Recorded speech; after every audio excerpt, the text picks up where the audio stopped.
Sir. এই বিশ্ববিদ্যালয় আমাদের বিশ্ববিদ্যালয় না, এই জাহাঙ্গীরনগর আমাদের জাহাঙ্গীরনগর না। এখানে হাজার হাজার ছেলে মেয়ের উপর যে হামলা হয়েছে, পুরো ক্যাম্পাস রক্তাক্ত হয়েছে, ভিসির সাথে যোগাযোগ করা যাচ্ছে না, কোনো হল প্রবোস্ট কোনো কোথাও নেই।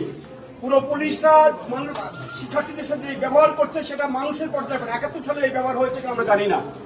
আমরা অসুস্থ শিক্ষার্থীদেরকে রেস্কিউ করতে পারছি না, রেস্কিউ করতে অ্যাম্বুলেন্স নিয়ে আমরা মুভ করতে পারছি না, পুলিশ অ্যাম্বুলেন্সে হামলা করছে।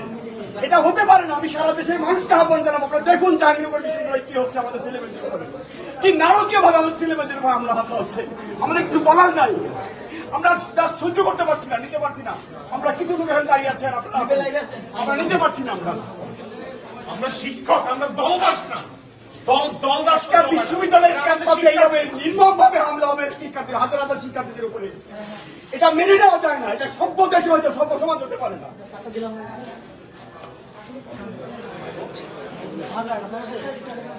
জি, আপনারা দেখতে পাচ্ছেন যে এখানে আসলে শিক্ষকরা কথা বলার ভাষা খুঁজে পাচ্ছেন না। এখানে পরিস্থিতি আসলে এতটাই ভয়